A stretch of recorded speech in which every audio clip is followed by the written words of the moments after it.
live.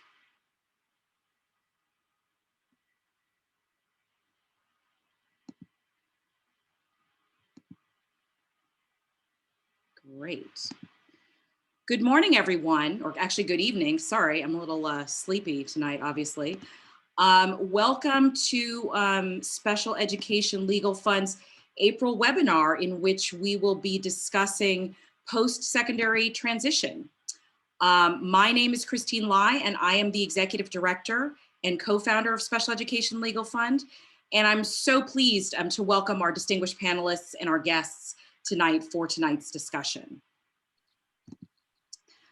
Before we start, Special Education Legal Fund is deeply thankful for the support of our corporate parent education program partners, Winston Preparatory School, American School for the Deaf, Chapel Haven Schleifer Center, Fusion Academy, the Pinnacle School, Spire School, Villa Maria School, and Hubbard Day School. Before we begin, I just wanted to share a couple words about Special Education Legal Fund for those of you who aren't familiar with us. Special Education Legal Fund, or SELF, was founded in 2018 to provide grants for families in need with children in the special education system. Since our founding, just over two and a half years ago, we have provided over $340,000 in grants for legal support from qualified special education attorneys to over 80 families in 35 school districts across Connecticut and Westchester County. For information about grants or to begin the application process, please send me an email at christine@spedlegalfund.org. I will put my email in the chat at the end of my introduction for anyone who is interested in the legal assistance program. Applications are reviewed on a monthly basis. The next deadline is April 19th, 2021. Families are eligible for this program if they have adjusted gross income of below 300% of the federal minimum poverty line, which is $76,400 for a family of 4 in Connecticut, have a child with a current IEP, and live in Connecticut or Westchester County. We are currently accepting applications from families in all school districts in those regions. And I'm really pleased this evening actually to announce a new program that we just launched a week ago.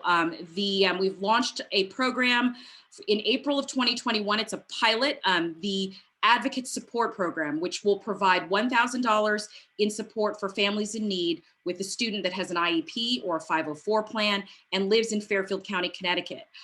Grantee families will be eligible to receive support from an advocate on the approved Advocate Support Program list. For more information about that, you can email me as well, christine@spedlegalfund.org. Finally, well, not finally, we are getting to the webinar piece. We only have 2 more webinars this year. It's gone really, really quickly. On May 11th, we have the Summer Slide, ESY and Beyond, featuring a panel of special education attorneys. And on June 8th, we have the Year in Review, in which another panel of special education attorneys, including Andrew Feinstein, Courtney Spencer, Christina Gio, Adrian R. Contacchi, and Michael Gilbert, will discuss what's happened on the legal front in Connecticut and Westchester and New York over the past year in special education. So if you're interested in that, please follow us on Facebook or Instagram at @SpedLegalFund. You can also sign up on Eventbrite. All of these events are free for all. And now it gives me great pleasure to introduce our panelists for this evening. John Civita is our first panelist that I'm going to introduce this evening from Winston Transitions Program in New York City. I first met John a few years back when I was wearing a different nonprofit hat, and I was still trying to sort out, exactly what Special Education Legal Fund was going to be. And I was also exploring possibilities for my own son, who's currently 16 and kind of on the cusp of, what we would call transition. I was super impressed with John's program, what he's built at Winston Transitions. I've been pleased to watch it grow over the years, and I'm really excited to have him talk about it tonight. So welcome, John. Thank you. You're welcome. Christy Chandler. This is Christy's second appearance actually on our webinar series, and we are really excited to welcome her back. Christy's previously appeared on our Special Education Legal Fund panel to discuss the special education residential school setting, but she has expertise across a broad range of topics. And tonight she will present and speak about the Asperger Syndrome Adult Transition Program at Chapel Haven. So welcome, Christy. And finally, last but not least, we're super excited to welcome Lauren McBeth this evening. Lauren and I go way back to almost 10 years, I guess, to 8 years or something like that, to her days as a focus instructor for my son at Winston Prep in Norwalk, Connecticut. And I, just as an aside, will say that he would not be where he is today without Lauren's support and the support of the entire team at Winston Prep in Norwalk. Since we know firsthand Lauren's skill and expertise with our kids, we were super excited to hear when she joined Westport College Prep, and we're excited to learn more about it tonight. So welcome, Lauren. Thank you, Christine. Finally, this wouldn't be a webinar without a disclaimer. This webinar panel is presented for informational purposes only. This webinar is intended as a resource for families who are navigating the special education system in Connecticut or New York, and is not intended to provide legal support, advice, or assistance to any particular individual, nor is it intended to replace the advice and counsel of a qualified special education attorney. This webinar should not be construed as an endorsement by Special Education Legal Fund or any of its representatives of any of the participating panelists in this program. For webinar participants, thank you for joining us this evening. This panel should be viewed as a public forum. Please do not ask questions via the Zoom platform, either in the Q&A or the chat, about your child or your child's educational situation. Please email questions to christine@spedlegalfund.org. I will put that email in the chat so you have reference to it.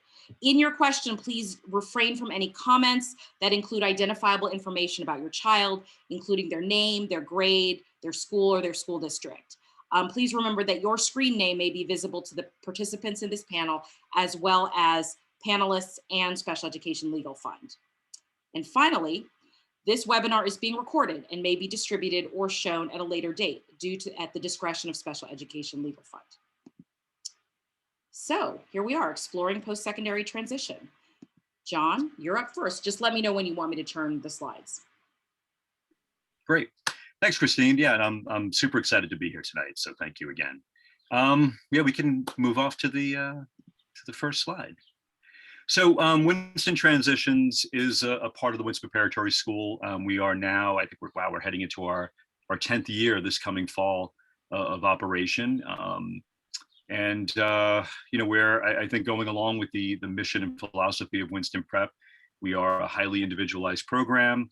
As it says here in our little mission statement, we're looking at the continued development of academic skills, employability, which I'll talk a little bit more about, obviously, and life in general. And the social emotional component of our program is really the underpinning of everything that we do.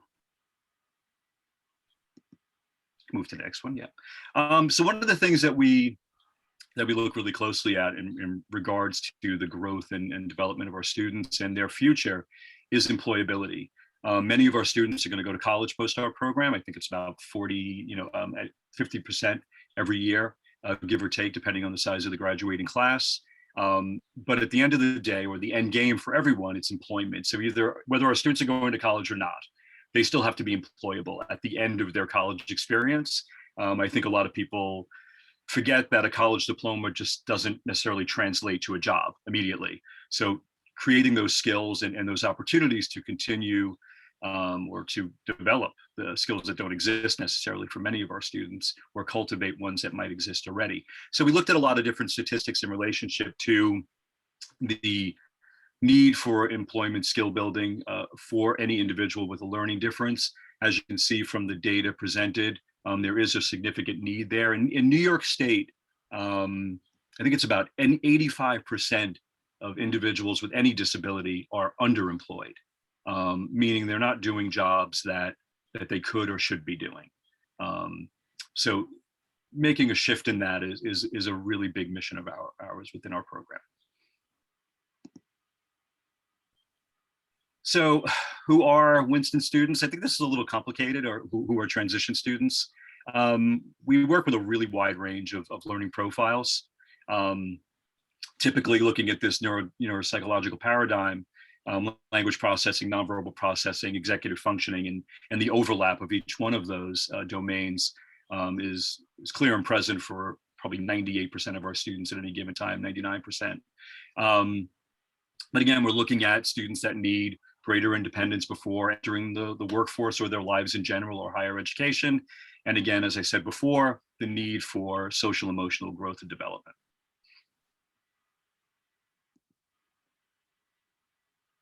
So the core components, so when we think about our program, we're really looking at it often as three buckets that we want to fill with students as they're coming in. Again, looking at the academic piece of it, because that's extremely important, whether they're going to college or not. Foundational skills from a practical application approach from an academic standpoint are still extremely important. So comprehension, problem solving, again, executive functioning being a mainstay for so many of our students in an area of difficulty. And again, rounding it all out with a strong ability to communicate effectively. Without that ability to communicate, a lot of these other factors don't support themselves without that. So that's an important piece of that. The internship program really supports our employability skill building. We're providing our students with opportunities from an immersion-based standpoint. So when I say that, I mean that our students are in the same internship for the entire school year.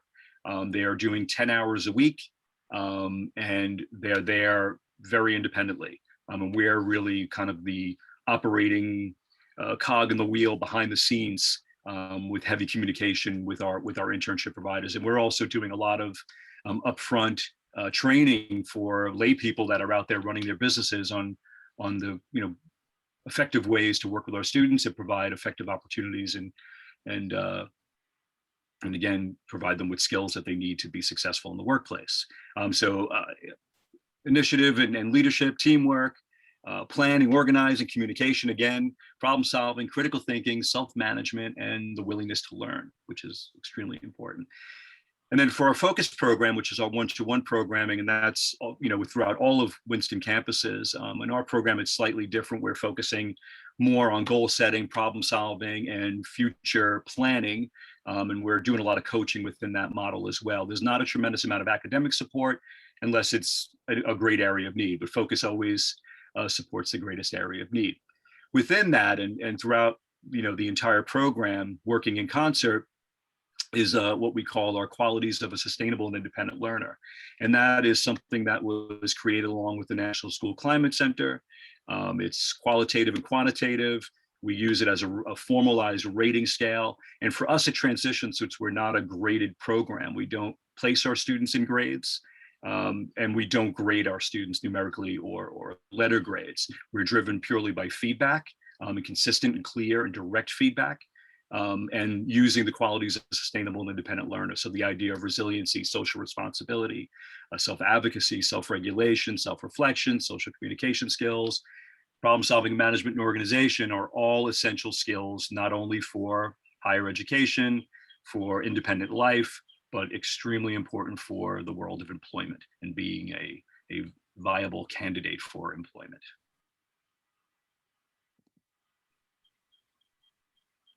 And that's it, I think. Right. Yeah, right? That was it. Perfect. I love hearing about the QSOL, John. Takes me right back. Christy, you're up, Chapel Haven. All right, thank you. You can go to the first slide. So Chapel Haven has not that slide though, I would say. Christine, I think I might have. You know what, that was one of ours. Oh, I'm so sorry. That's why That's you're okay. looking I at thought me. it ended kind of abruptly. I forgot we had a couple of. Yeah, do you want to do that? Sorry, There That's wouldn't okay, be go a ahead. webinar without some kind of minor crisis. That's why you were These looking at these are some of our outcomes. And Sorry. I'll go through this quickly, not to take up anybody else's time. As I said before, 47, 50%, depending on the year, of our students are going to go off to higher education, and all different types of schools, from LD specific colleges to colleges that have LD support, or mainstream colleges. We've seen about 3% needing additional transition programs, sometimes boarding, or sometimes programs that need, that will align with a greater support around mental health issues if they arise during our time with a student. Some of our students will stay on with our support program, which is a program that we have in place for after the program, where you can meet with one of your teachers, typically a focus teacher, one-on-one, for any type of support, from life, from coaching to employment support and higher education support. We've had about 5% get hired from internships over the years, which is pretty cool. We lose those internships, unfortunately, when that happens, but that's a great outcome. And then 5% equals up about, students that we don't really have a good track on at this point. And then employment, we're looking at about 29 to 30% are gainfully employed after the program if they're not going to college. Great. That wraps me up, I think. All right, thank you. Sorry. I will definitely fix that for the distribution of the slide presentation. Sorry, Christy, I hope this is the right slide. Are we good? Yeah, we're on track, so no worries. So Chapel Haven has been in the Westville area since the early 70s. We actually started down on Chapel Street in New Haven, which was how we got our name. The adults decided to pair Chapel Street with New Haven to make Chapel Haven. We do get that question a lot. But then we moved to the Westville neighborhood in 1976, and we've been there ever since. And so it's really a place where a variety of young adults can come to learn all the pieces that they need to be a successful young adult, an independent young adult, while having a really thriving and supportive community, both for learning and then for long-term living as well. So we are an accredited program, and we also are an approved special education school in Connecticut and Massachusetts, and have been in New Jersey as well.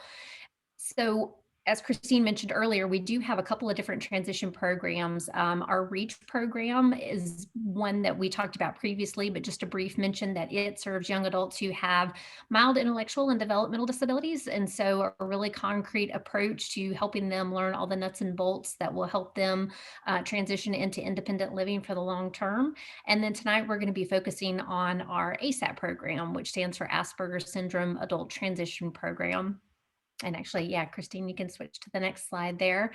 So this program began back in 2006.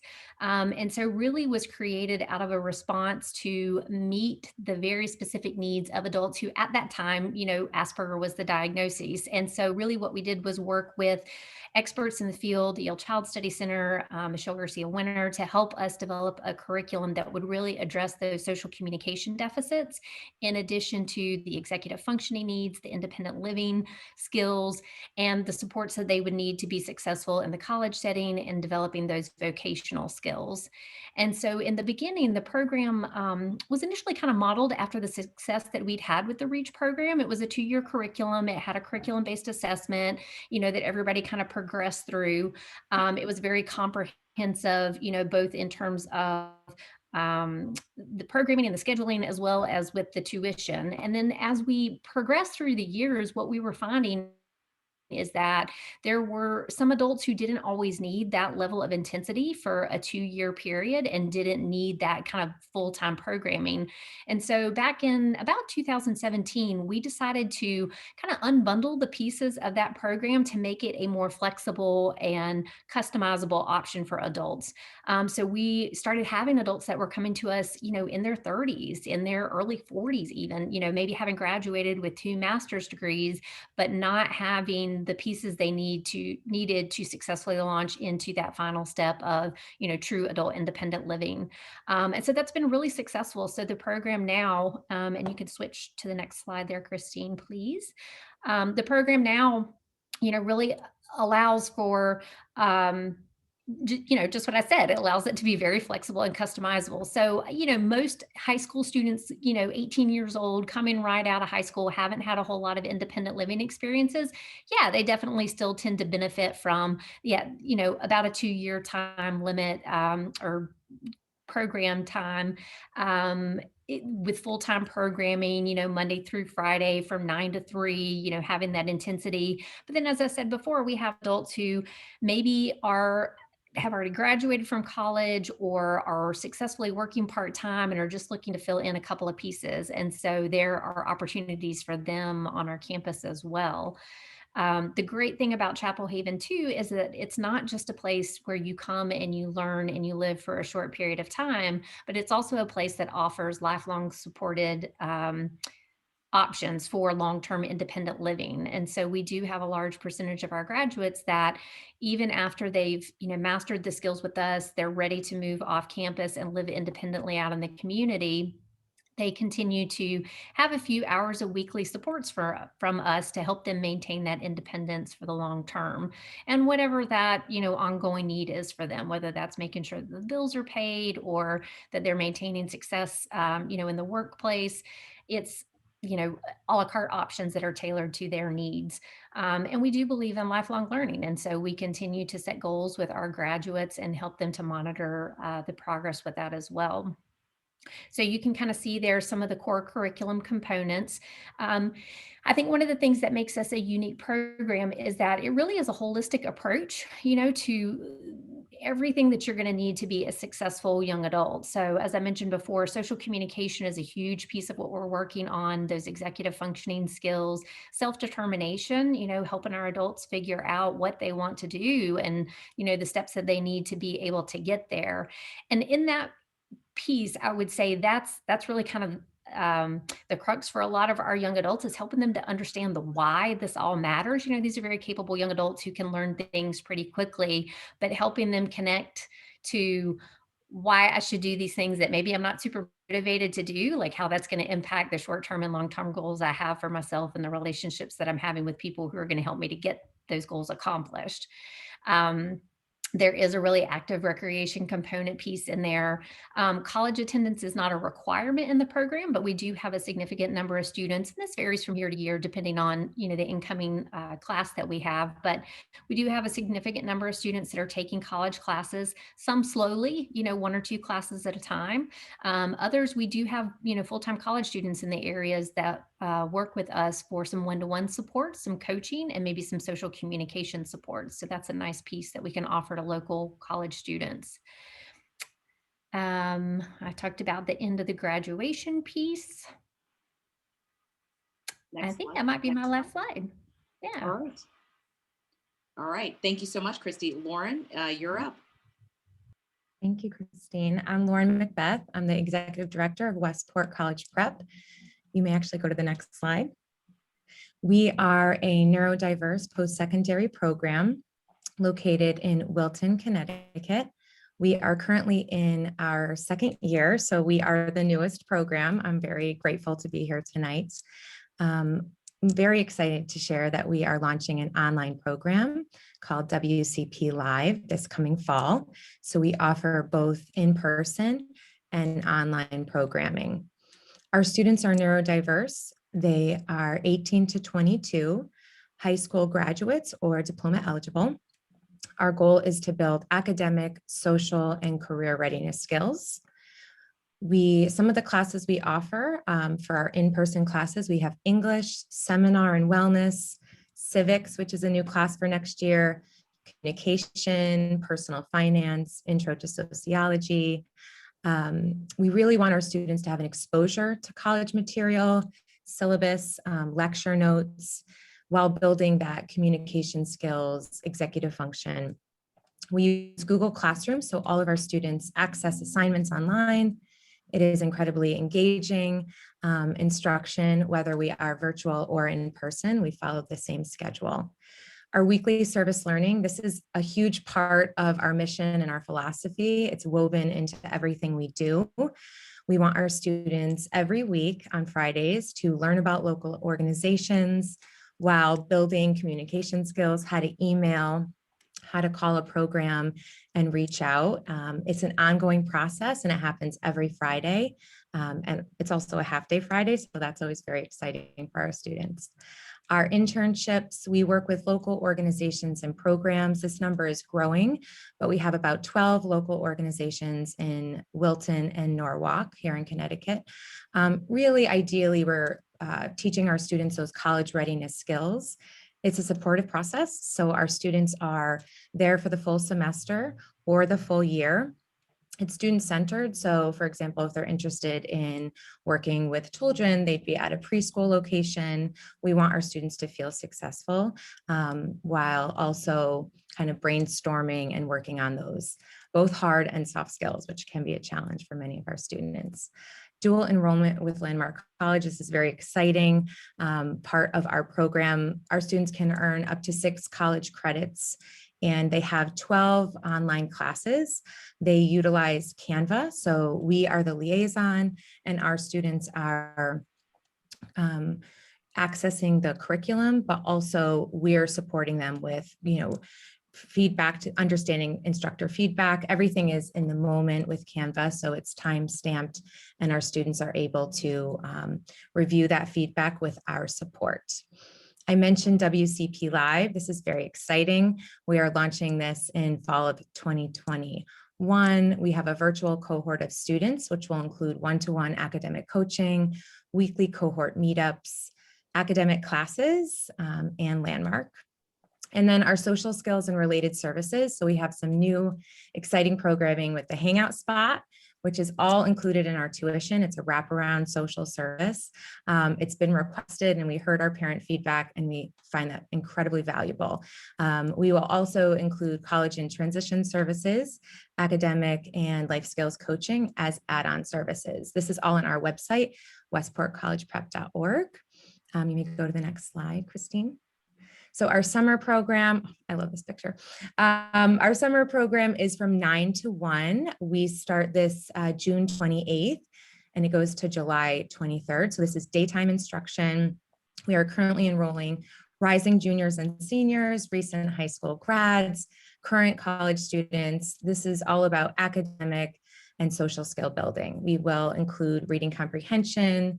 We'll have an English class, while also working on those self-advocacy skills, note-taking, executive function strategies, study skills, all of those important skills and strategies. And we've added a movement, yoga, and expressive art to this summer, so that's new. Admissions should be the next slide. Okay, so our admissions process, we have a rolling admission. Students may join for the semester or the full-time program. We are incredibly flexible. We follow a college calendar, so our program is September to May, and we, as I mentioned, offer online summer programming as well. To learn more about our admissions process, we are giving in-person tours now as of March 1st, which is very exciting. We continue to do monthly virtual open houses, so we can get on our mailing list and join us for our virtual open houses. And my contact information is there as well. So feel free to email if you have any questions or would like to come visit. Great, thank you. And just as a, I'll mention for the participants in the webinar, I will be providing this, this slide presentation to everyone who's attended or registered for the webinar after the session is over, probably tomorrow morning. So all of the contact information that is available in the slide presentation will be available at that time. Yeah, thank you all for joining us. There's so many, all these webinars were really started because I wanted to know things, essentially. I had questions and I wanted to bring together a panel of experts to ask those questions. So they were really, quite selfish initially.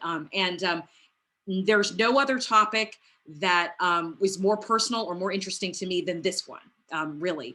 This, this post-secondary transition program, and how a parent evaluates a program and thinks about that, and what their student is going to get from a program, and whether their student needs that program, and how do they differ, district to, private programs or whatever. So I'm going to start this out, and maybe with John, and then we'll go to Christy, and then we'll go to Lauren. You kind of answered this, in your presentation, but what kind of student thrives in your program? Like, what's the type of student that you're looking for when you have a student come in to see you? Yeah, it's a great question. I think, it's,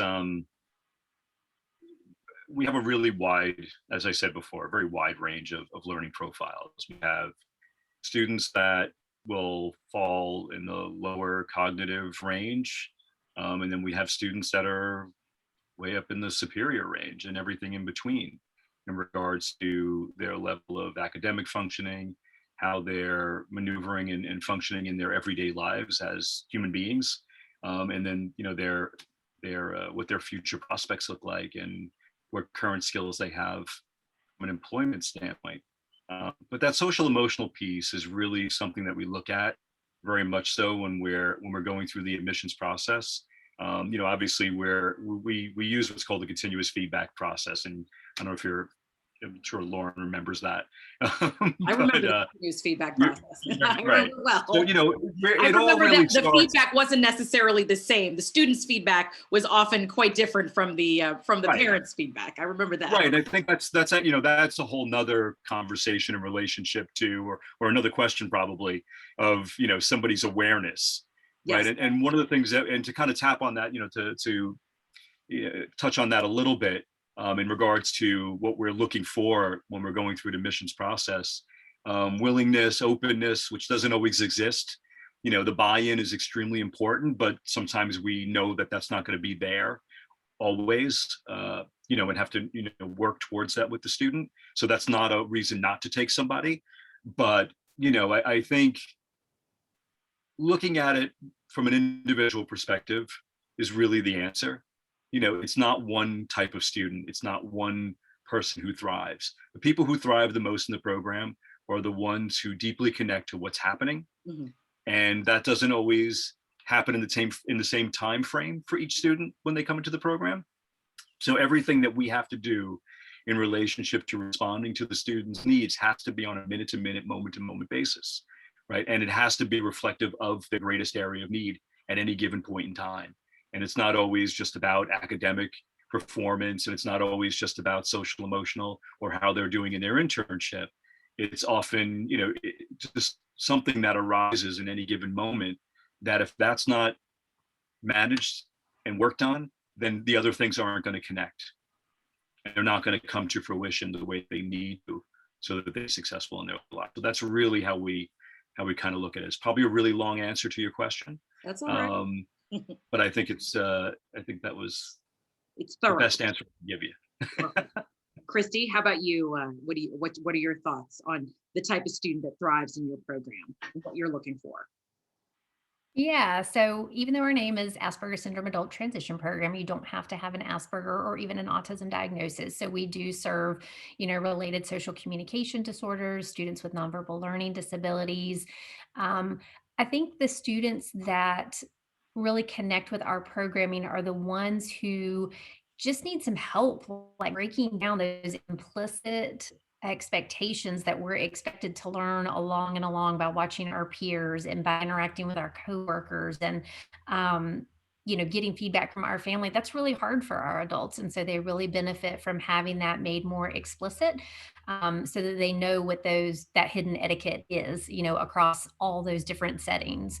John talked a little bit about the motivation and the buy-in. That definitely is an important piece. I mean, we often see young adults who are anxious and maybe like the 100% buy-in isn't there, but they know they want to be independent and they want to move forward from where they are right now. And so that's an important piece that we're looking for, because obviously these are young adults, and we're not a therapeutic residential program. So if you don't want to be there, no one's going to force you to be there, so there has to at least be the piece where they're like, okay, I'm willing to give this a shot. I'm willing to work and, take some steps forward, a couple steps back, more steps forward.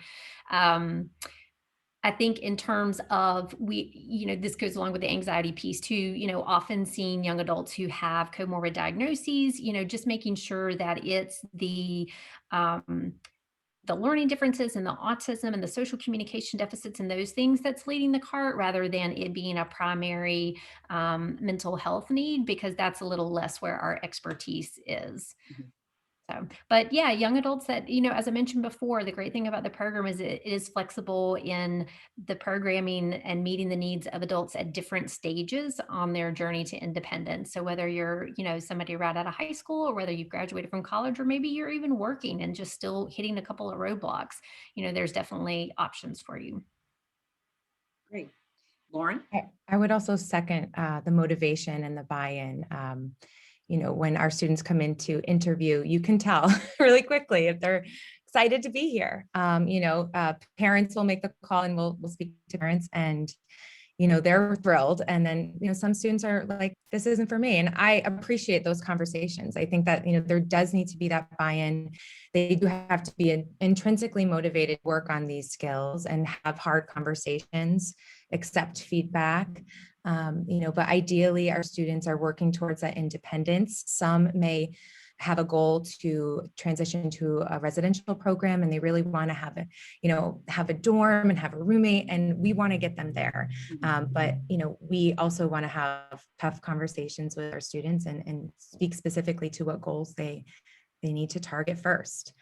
But they do need to have that motivation and that buy-in for post-secondary.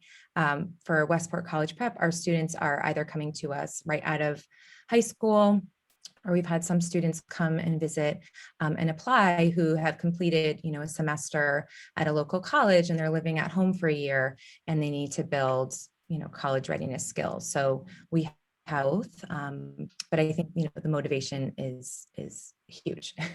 Absolutely. I actually have a question from the audience.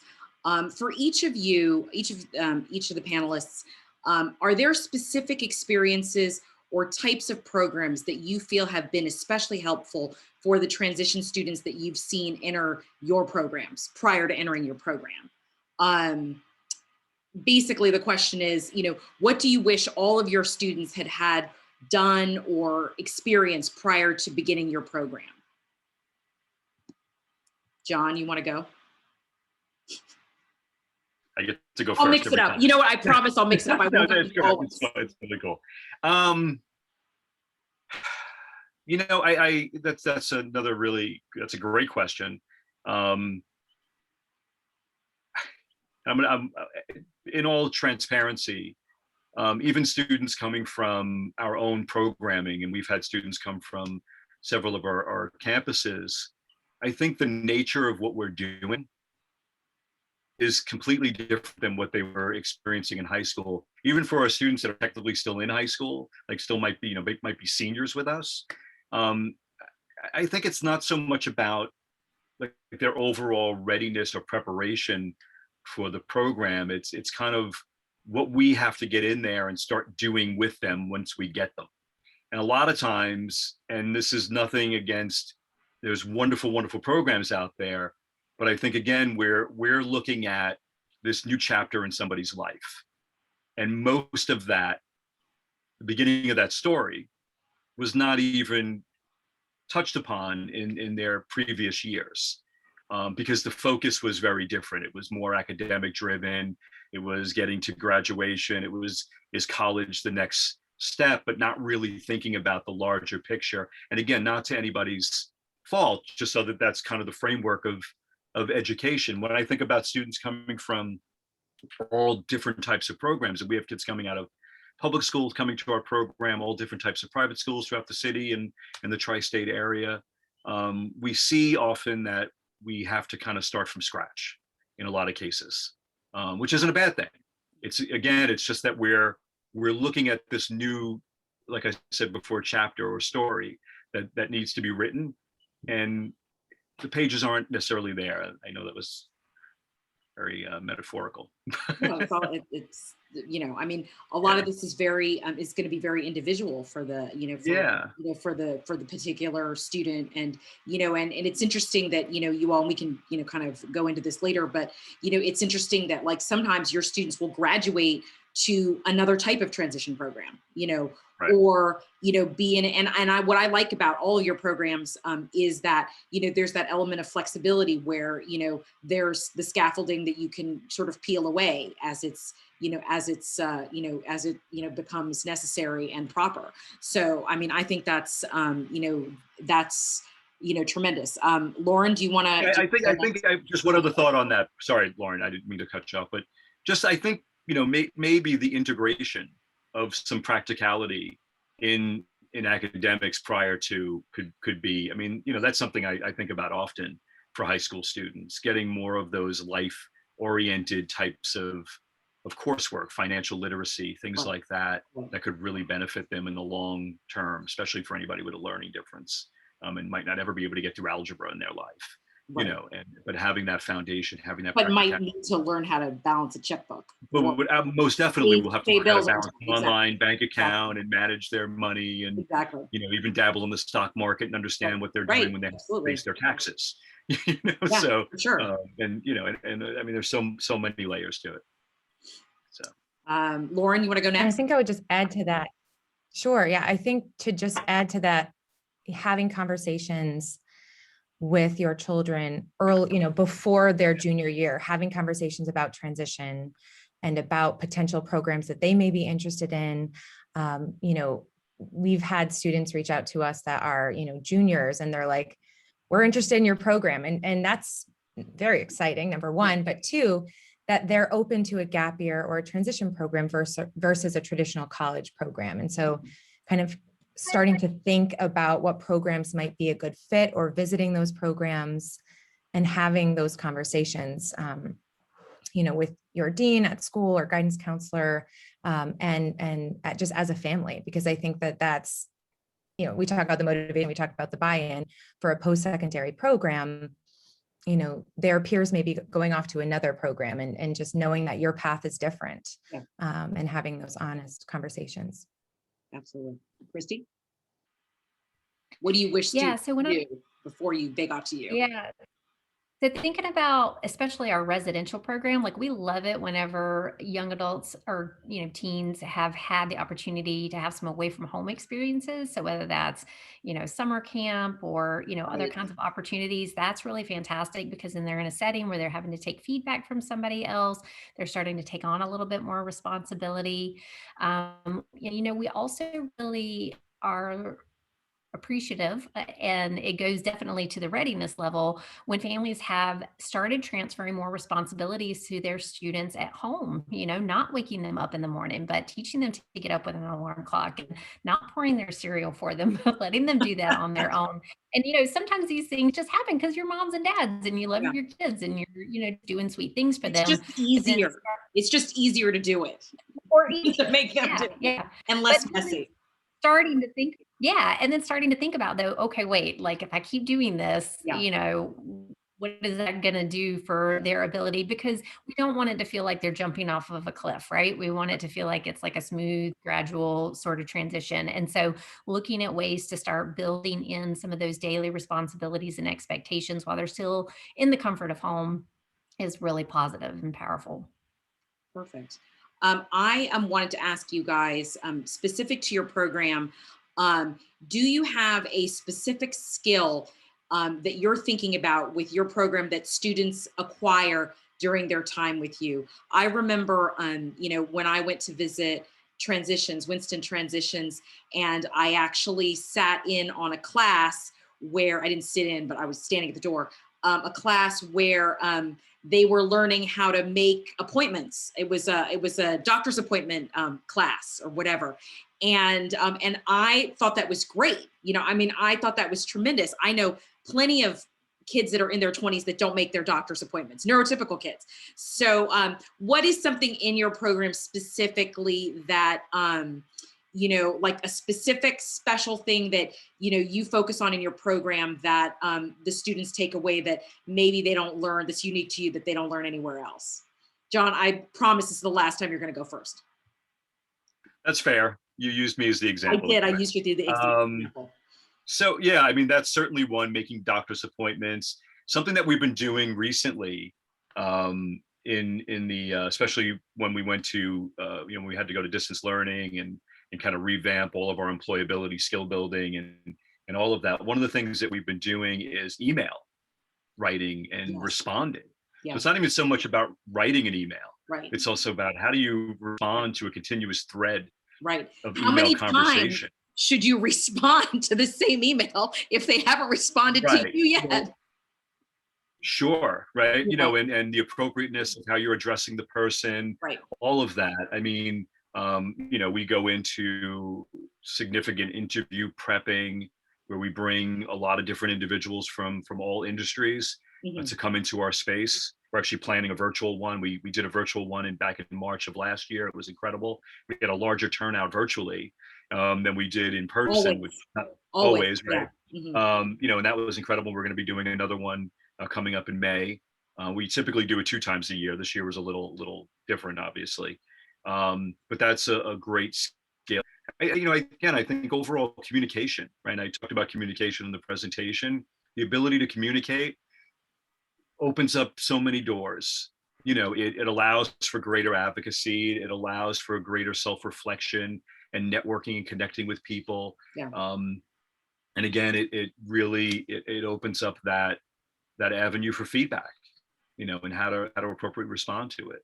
So, I mean, there's a lot of answers to that question for sure. Absolutely. Christy, do you want to go next? Yeah, and I just wanted to tag on to what John was saying before I kind of get into our more specifics that, with the job piece, like a lot of our adults, they can get a job relatively easily, but they can't keep a job because of the deficits in that communication piece. They don't know when to stop talking about the game that they were playing over the weekend with their coworkers and get back on task, with what they're supposed to be doing, or how to watch those nonverbal signals that they're giving their boss whenever they're taking the feedback. Those are big deals. So yeah, that's a super important point. So I think for us, the things, there's a lot of fantastic programs out there, and a lot of them help with supporting college and at least moving them in the right direction with vocational skills, even though there's different approaches for that. I think our social communication curriculum, is really one of the things that makes us unique because we do such a deep dive with it. And for the reason I was just talking about with the vocational point, and we actually have done some pre and post testing and analyzed our data from 2 years worth of programming and found that adults had made like 39 months worth of gains in their expressive communication in that 2-year period. I think the other piece is the independent living skills, especially our day students get a really comprehensive independent living skills piece as well, but especially our students who are living there. I mean, you really are doing it all, with supports in the beginning and then that being faded, but we're not a college setting, that we're not in dorms. There's not a dining hall where you're going to go and have your meals prepared for you. You're really working and learning to maintain your apartment every day. What happens when you don't do your dirty dishes and your roommate gets upset with you? Right. Having to menu plan, do all your grocery shopping, make sure that's fitting within your budget, setting aside time to make sure that you're making something that it's at least decently nutritional, and so it, our young adults then come away being able to do that. Our grads on average only get about 2.5 hours a week of one-to-one supports. And so after, that time learning in that very structured way, as you said, kind of peeling back the scaffolding as it's no longer needed, they're ready for that. Perfect. Lauren? I think I would say, these are all great ideas, but to piggyback on a few, just awareness of schedule. I love Google Calendar. I want our students to, when I or another teacher kind of adds that there's an exam coming up, or that they need to have a check-in with their teacher, or that they have landmark open office hours, just awareness of schedule and ability to kind of, I love that Google Calendar syncs to students' phones. So, I'm putting a reminder on Google Calendar, they're accepting, and then it also gives them the reminder. So lots of reminders and awareness of just their weekly schedule, what appointments they have. They have their standing appointment with their therapist every Wednesday, for example. But what time is it? How long does it typically go? And are you working on anything that you need to prepare? And just awareness of how long does it take to get there? Right. How long? Yeah. When should you start getting ready? Yeah. Yeah. And like we said, setting an alarm for yourself, refilling your prescriptions, just awareness of, personal needs and schedule and safety. And, I think a lot of that can come with just, Google Calendar and technology and reminders. So we want to give our students access to that. I think it's interesting to see, because as we think about like moving a child, a student, I shouldn't say child, a young adult from, the environment of high school to whatever environment exists after high school, whether it be college or, employment or whatever it is. I think one of the biggest challenges, and I'm interested to hear how you all deal, kind of manage this transition, is how you move from this very structured high school calendar where you're like, you're in class from 8 o'clock until 4 o'clock. And then you come home and then, you eat dinner and you do your work or whatever, and then you go to bed, to a college type schedule where there's a lot more flexibility. There's a lot less instructional time. There's a lot more downtime. And in my experience, that like excessive free time is not necessarily like, at least my kid's friend, in terms of like, how do you get them to do the things they have to do to, motivate them to do things that are maybe not as preferred as opposed to, more preferred, and how do you keep them from, playing video games for, all the time that they don't have, the instructional period. So I'm just interested in how you guys, kind of manage that transition. John, it's not your turn. Christy, why don't you go first? Sure. So, yeah, I mean, I think often young adults are coming our way because that piece is such a struggle for them. And some of them have gone to college and unfortunately had that failure where they just couldn't manage all those expectations at once, and learn how to utilize that time effectively. And so, in the beginning, we are there to put that additional structure in place. I mean, our students do have a schedule that they follow. It's not jam-packed, from morning until night, but depending on the young adult, we may be adding in explicitly some of those things that we think everybody should just be doing, like here's the time when you need to take your shower, and here's when you need to prepare your breakfast, and here's when you need to be working on your homework from your college class that you attended on Monday, and you don't meet again until the following Monday. So that's definitely an important piece. And that looks a little bit different for everybody, because some of our students that it's not too terribly hard for them, and it's sometimes helping them to connect. Well, it's often helping them to connect the real world consequences to scheduling snafus as well, So yeah, you stayed up and you played video games all night long and you had an interview at 8:30 the next morning and that didn't go so well. So, what do we need? How can we learn from that? And how can we use that to help you going forward? Because you definitely are adults. So we want those are important things to learn, that those things exactly. where, you kind of fail up, for want of a better word, Exactly. do something and then you have a consequence of having given into that, to that impulse, that you had, so those are good learning experiences too, which unfortunately, for whatever, for all the reasons that we've discussed, don't happen as well in the home environment,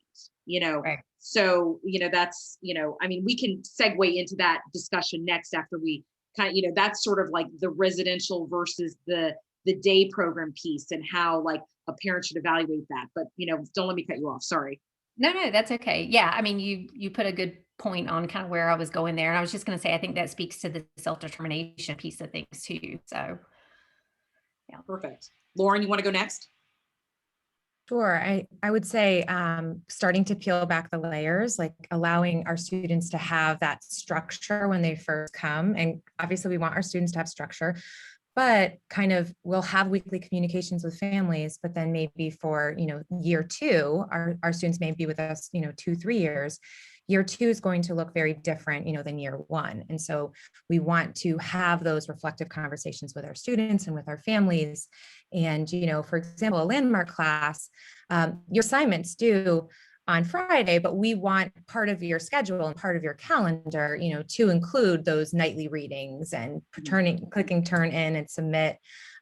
So, there's a lot of gray area when it comes to the schedule and just increasing our students' awareness of what that means in terms of time management, task initiation, but ideally kind of peeling back that support, throughout the program. John?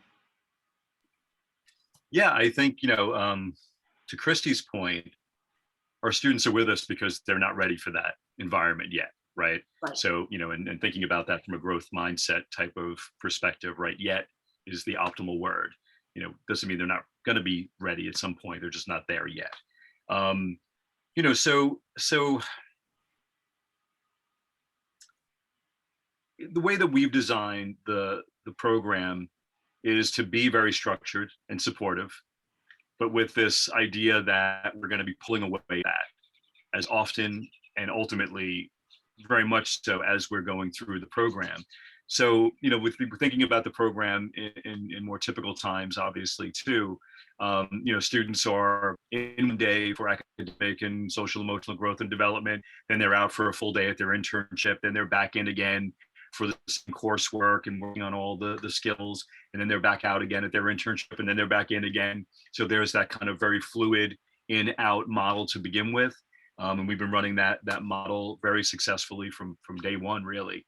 And then just the kind of organic fluidness throughout the day. We're not as rigid as high school, but we're also not as widespread as a college schedule might be, where you have a class at 8 o'clock in the morning and not another one until 2 o'clock in the afternoon. And what do I do with all that time in between? And for our kids, that could be really disastrous, right?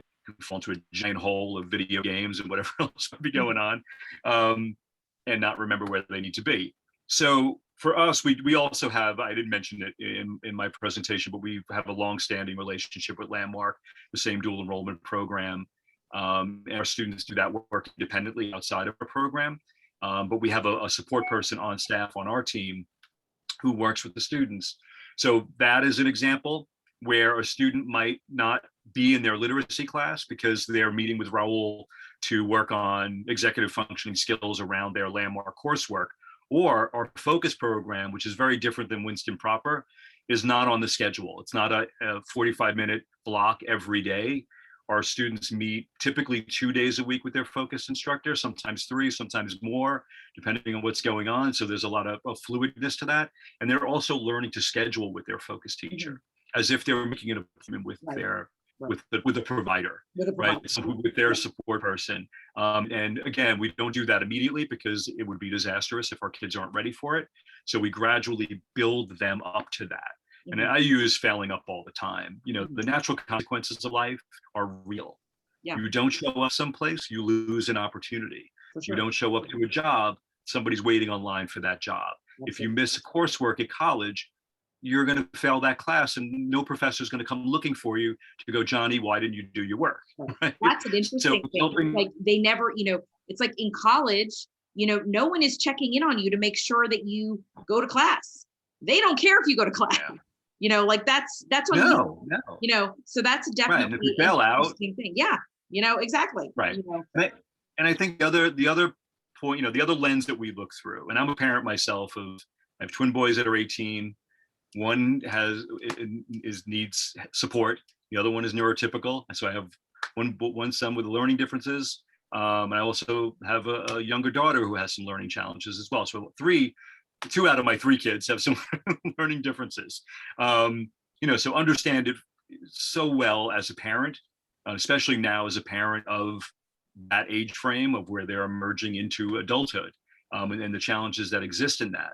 I think the important thing that we really look at in regards to the support of our parents, and to me that's extremely important, is that this is the last chance that our families are going to get. Most often, this kind of connection to their child's experience. After this, whether it's college, employment, they're never going to know anything. Right. They're only going to know what their child wants to tell them. Right. And usually that's not much. Right. And hopefully that gets better as they get older and we have different relationships with our kids, right? But, this is that final piece in this puzzle of connectivity and really getting, some insight into what's happening and the reasons why it could impact them and the things that they need to do to be successful. Again, we want to pull back on that. We also want our families to know that we're doing the heavy lifting and they don't have to do as much as they were doing. And Christine, you said it before, it doesn't translate at home well. And I think, I would imagine many of the people on this webinar are parents, obviously, and know that the conversation that we try to have with our parents is often done much better by someone else. Mhm. You know, and that's something that I think all of our programs offer, is that opportunity. Perfect. Thank you. Sure. Lauren, I think that's you, or are you up now? Yes. Sorry, I was muted. Yes, I mean, I think that, you know, awareness of our students, like the communication piece is huge. Awareness of schedule is huge. And I think, you know, just being more like perspective taking, right? Understanding cause and effect, like what you said, John, you know, nobody's going to track you down when you don't show up for class. So, and our schedule too allows, like, similarly, like it is really structured, and our students are here for their 3 classes, and then they're off in their internships. And, you know, we want to continue to have those conversations and about what's, you know, what was hard for you today, or, you know, I noticed this in class. And if it's within the internship, you know, are you struggling with kind of the social dynamic and navigating that? So I think, you know, having those conversations kind of throughout the program, because, you know, especially we want our parents to feel involved. We want our parents to be part of those conversations, you know, especially now, but ideally kind of giving our students the tools to have those, you know, conversations with their families. Absolutely. I wanted to ask, you know, this is sort of a, a follow on, you know, can you talk a little bit about each of your programs and the sort of recreational and social aspect of it? You know, particularly because that's an area where, you know, I know that, you know, our kids, you know, sometimes struggle a little bit, is, you know, how to make connections and how to, you know, have that, you know, that social experience as well. You know, Lauren, you know, maybe you want to start with this. I know that, you know, like my experience with you is that, you know, you have great experience and knowledge of how to foster, you know, social experience between students and create a community with your work at Winston Prep as Dean of Student Life. So maybe you could talk about how Westport College Prep does that. I realize it's difficult now, given, you know, the current environment, but, you know, maybe let's take a before and after, you know, angle on that. You know, what does it look like, you know, in an ideal world, and then what has it been looking like in, you know, this sort of more restricted world? Sure. I think in terms of like building community, it would be our service learning program. Ideally, our students are, you know, out in the community on Fridays at a local food pantry or clothing donation center, Habitat for Humanity. You know, we had this long list of programs that we would be working with on Fridays, and obviously paused that for virtual programming last year.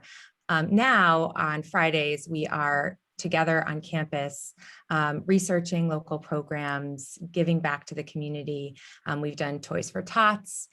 We actually are doing an Earth Day project. So kind of researching local organizations and working together, but building community, I think, you know, that happens every day, and we want our students to feel part of the community. You know, whether we did a flower arranging project a couple weeks ago, and they were, you know, passing out throughout the building. You know, so I feel very fortunate that we can have, you know, in-person programming. We're small. We are growing. You know, we have, you know, 2 student cohorts for next year, but for this year we have 1 student group. And so I think that, you know, building community happens on day-to-day activities and, you know, getting to know one another. I'm really excited about the hangout spot, social programming, kind of wraparound support that we'll be offering. We're starting it this summer with weekly social groups. We also started virtual young adult meetups, which are so much fun. We started with, I think, 4 students, and then last month we had, I believe, 9. And so it's open to all. Do they have a theme, or, you know, how does so, that? Yeah, so we did, someone just said the hangout spot is great. I agree. We did music bingo, which was a huge hit. We're going to do bring your own dinner next. We're going to have a movie night. So they'll all have a theme, but they're open to, you know, young adults. It's virtual. So at neurodiverse 18 to 22-year-olds, everybody's welcome. So we, you know, do getting to know you games, but I think it's part of kind of communication and social skills are really hard for our students. And Yeah. this past year plus has been really hard. So we really just They're hard for wanted, me now. Like I'm like, I don't even know. I mean, I definitely am like, I don't know if I can, go to a party, re-enter group of that. more than Yeah, 4 yeah. people. I mean, it's, there's just some significant. Agreed. Agreed. So our goal is to kind of have the virtual hangouts, but then this summer we'll be doing some in person, just, Right. getting to know young adults in the area. I think that our kids feel really isolated, And being part of the COVID community has program is great. The fact that they're into, because that's obviously what we want, is that we want, to be integrated into the community in the way that, everyone is integrated in the community through the work, through volunteer work, through going to the store, through working out, through all of those different pieces of it, and not to be just, kind of doing things by ourselves, in our right. group. And Yeah. I think that's also just one quick piece, and I know Christy and John probably can add to this. Our local internships are local to this area in Connecticut, and ideally they'll become a paid internship, and maybe they'll want to, stay on as a paid position and they'll get promoted ideally. So, we want it to be they're building relationships local to Fairfield County, White Plains, New York. And, that is our goal, is for our students to feel connected to the community, continue to build their social awareness and perspective taking, Wonderful. and just, initiate. And that's like my word. Absolutely. Christy, why don't you talk a little bit about, because I know your, kind of social recreational program is tremendous. Yeah, so so the Reach side of things has a fantastic recreation program as well, both online and in person. Right now, the in person is on pause, but if there's anybody out there who really is just looking to add some fun, like really well facilitated activities, I highly recommend it.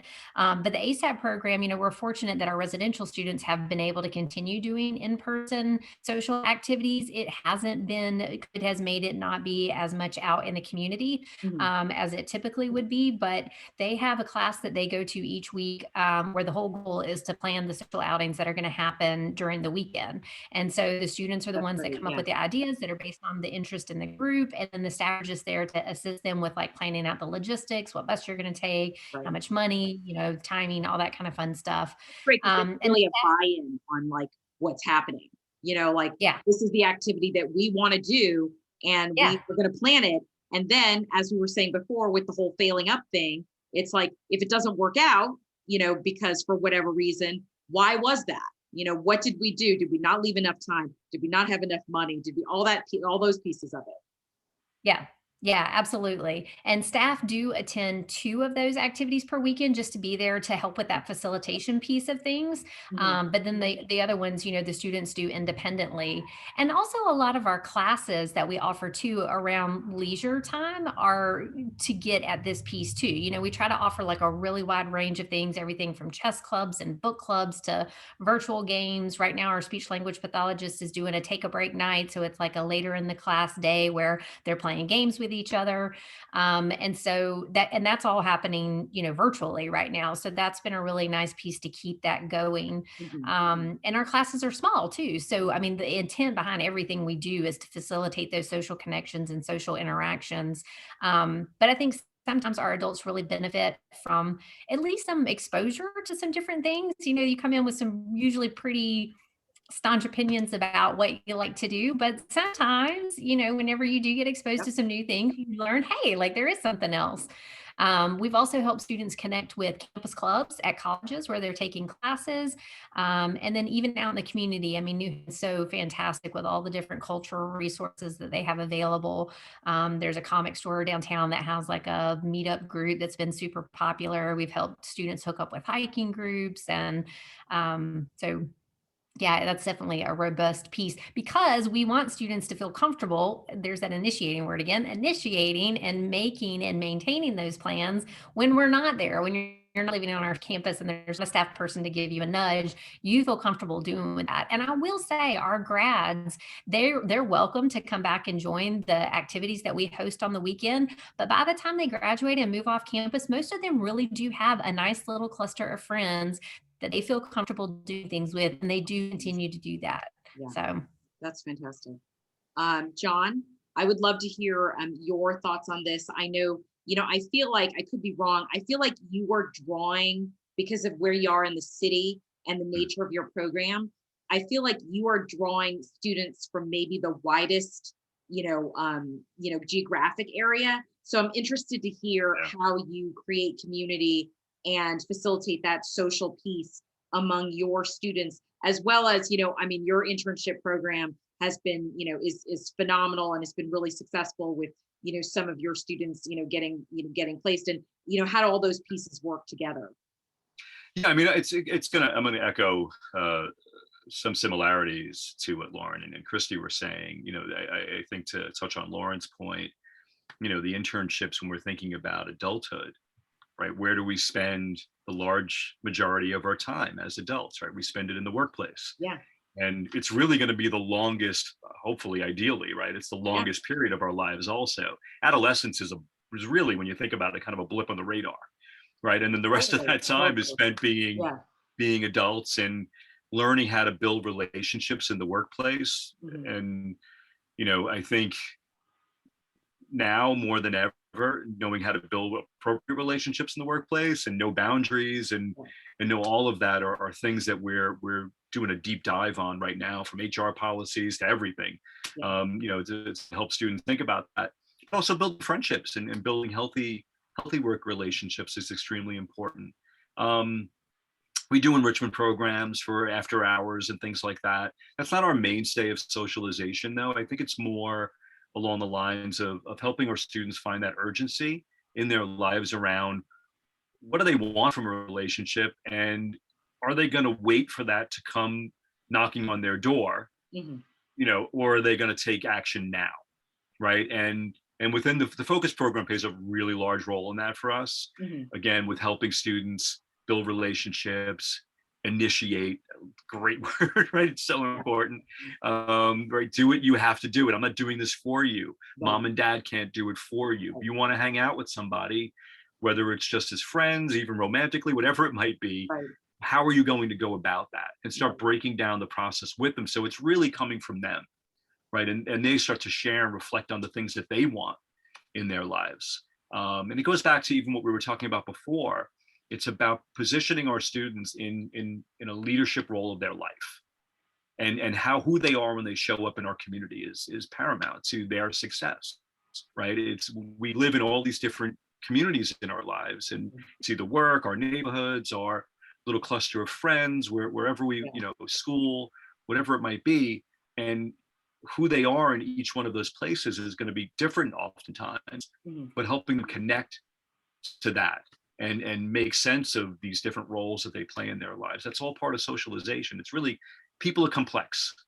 Our kids are really complex, and helping them figure out how to navigate an already complex world is a big part of it. You're right. Again, it's very fluid and organic, but it's happening constantly.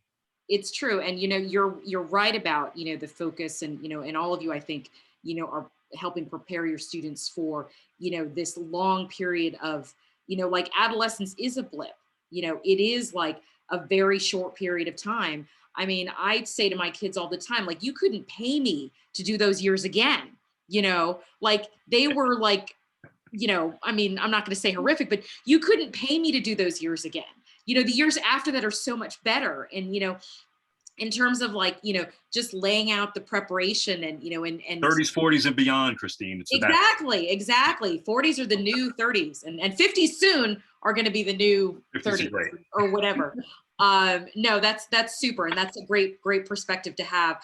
I'm going to ask one last question to wrap this up. And just because it wouldn't be 2021 if we didn't have a COVID question, how is your program been, I just got a 50 years, the new 20s. It absolutely is. These are the new 20s. Absolutely right.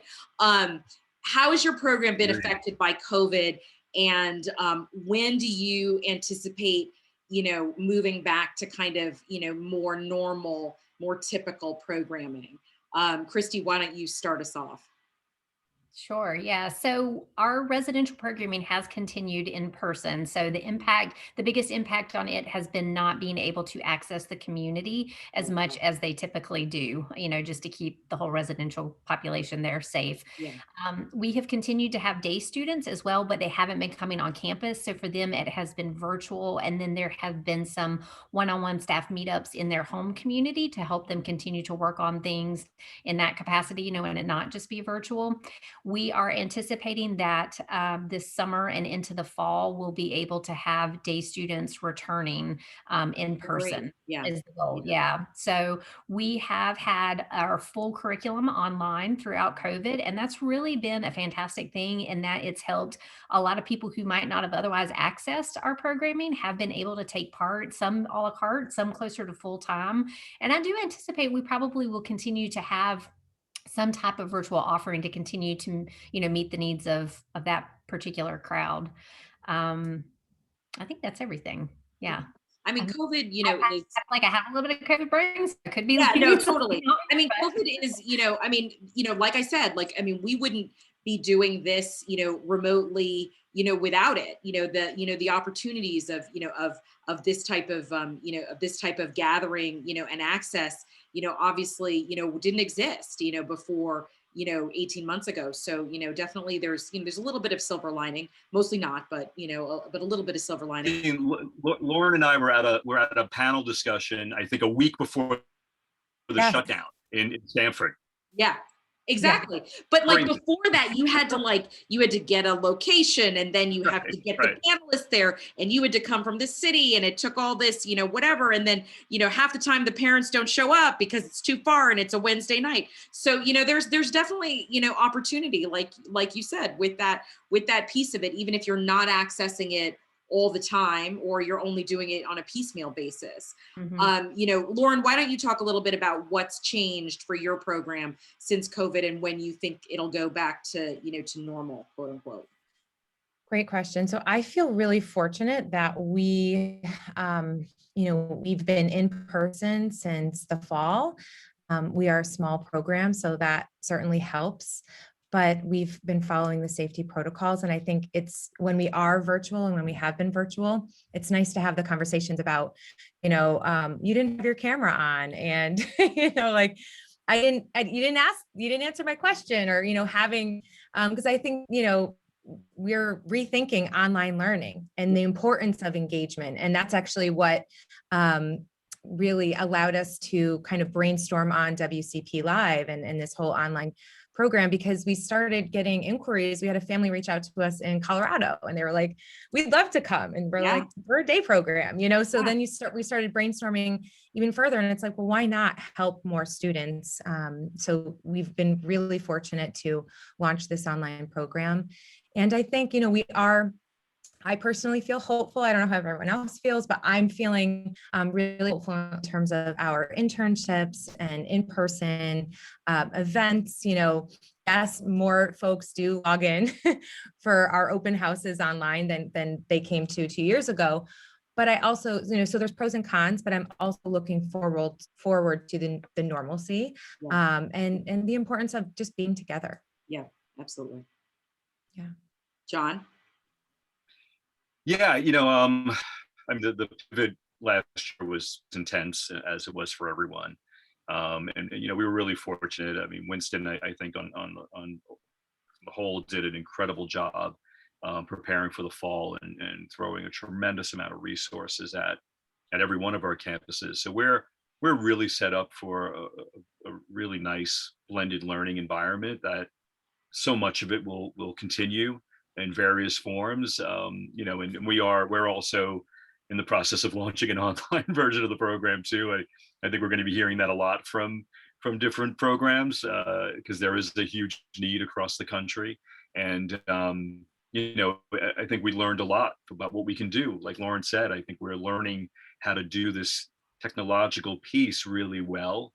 I'm going to give my team all the credit, really, in regards to what they were able to pull off. I think the biggest thing for us was the internship piece. Yeah. We were really confident on how we handled the distance learning immediacy back in the spring, and felt that we were really good at keeping our community going. And it was the internship piece that was really like, well, what are we going to do if we can't have kids in internships? So my internship team really quickly and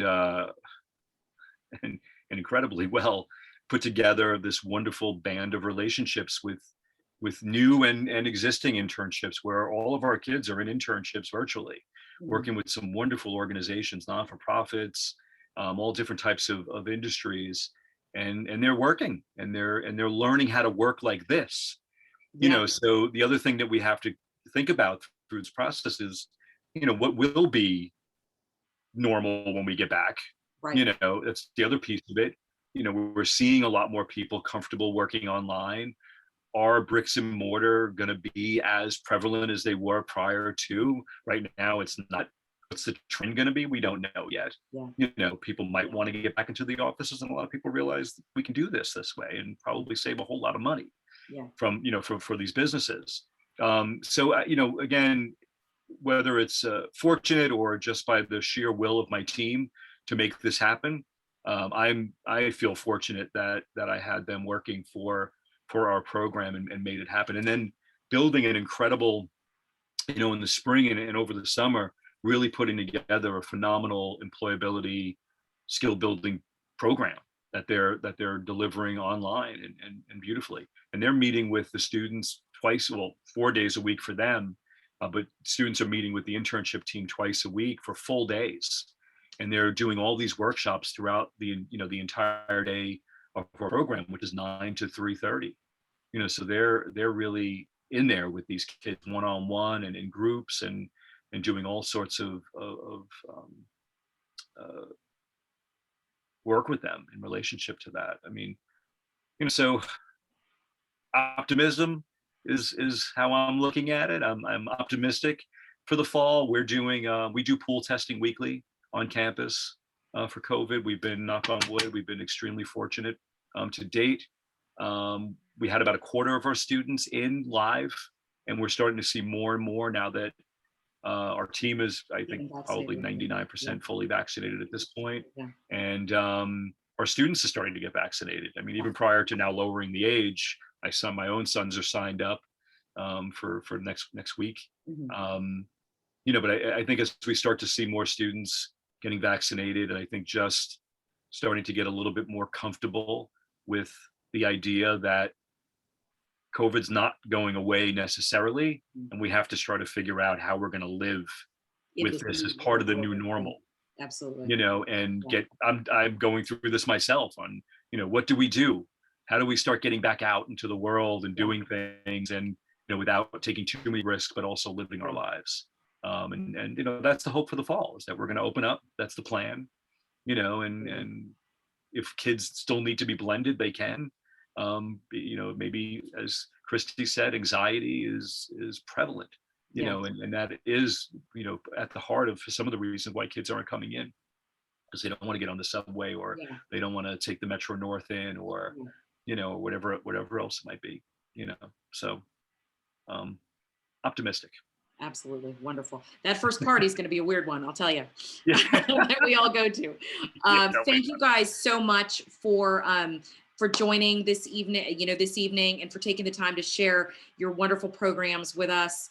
As I said, this recording will be available tomorrow or later this week, and I will make the slide presentation available to everyone who registered for the webinar, so that'll be coming soon. But thank you all so much for joining us, and have a great evening.